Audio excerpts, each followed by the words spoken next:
দর্শক, আজকের এই ভূমিকম্পের পর বেশ কিছু জায়গায় বেশ কিছু প্রাণ গেছে এবং বেশ কিছু মানুষও আহত হয়েছেন। তারা ঢাকা মেডিকেল কলেজ হাসপাতাল সহ বিভিন্ন জায়গায় চিকিৎসা নিচ্ছেন। এই মুহূর্তে রাজধানীর মিটফোর্ডে রয়েছেন আমাদের সহকর্মী সুলতান মাহমুদ আরিফ। তিনি আমাদের সাথে সরাসরি যুক্ত হয়েছেন। আরিফ, যারা আহত হয়েছেন তারা নিশ্চয়ই হাসপাতালে এসেছেন, তাদের কোনো অবস্থা আপনি জানতে পেরেছেন কিনা, বা হাসপাতালের এই মুহূর্তে চিত্র কেমন দেখছেন?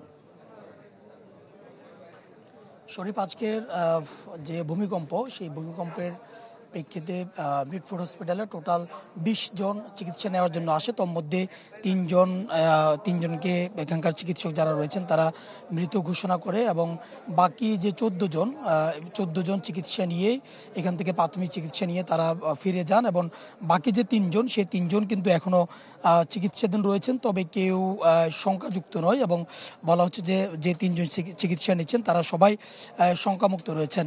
এবং বাকি যে তিনজন এখানে নিহত হয়েছেন, এখন তাদের মরদেহ হস্তান্তর করার যে প্রক্রিয়া সেটি চলছে, অর্থাৎ ময়নাতদন্তের পর তাদের মরদেহ হস্তান্তর করার যে প্রক্রিয়াটি সেটি হবে। এবং যে তিনজন এখানে রয়েছেন, তিনজনের মরদেহ, তোর মধ্যে একজনের নাম হচ্ছে আব্দুর রহিম এবং তার ছেলে ১২ বছরের ছেলে মেহরাব।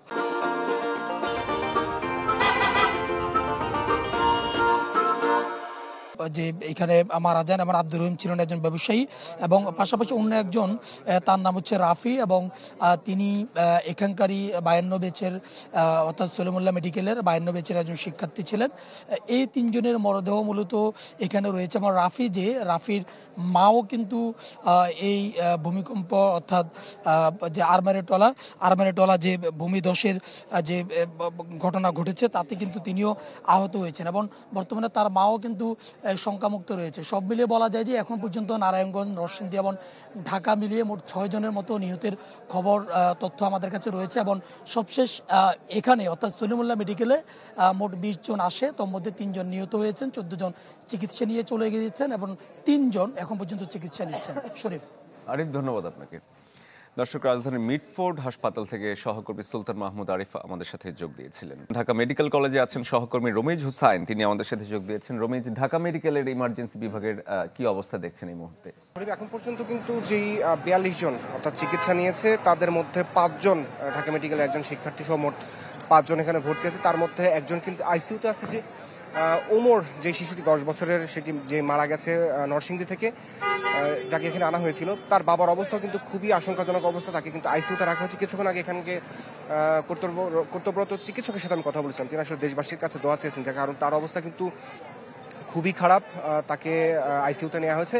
এছাড়া আরেকটি তথ্য আপনার মাধ্যমে দর্শকদের জানাতে চাই, সেটি হচ্ছে মুগদা মেডিকেল থেকে এখানে কিন্তু আরেকটি মরদেহ আনা হয়েছে, যেটি মাকসুদ নামে একজন নিরাপত্তারক্ষী।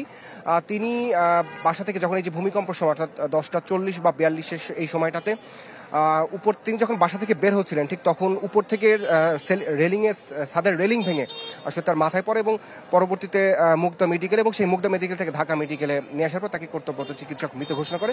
সেই মরদেহটি এখন এই যে হাসপাতালের মর্গের যে হিমঘর রয়েছে সেই হিমঘরে রাখা হয়েছে। আর বিকেলের পর থেকে এখানে কিন্তু নতুন করে কোনো খুব বড় ধরনের আহত কেউ এখন পর্যন্ত এখানে আসেনি।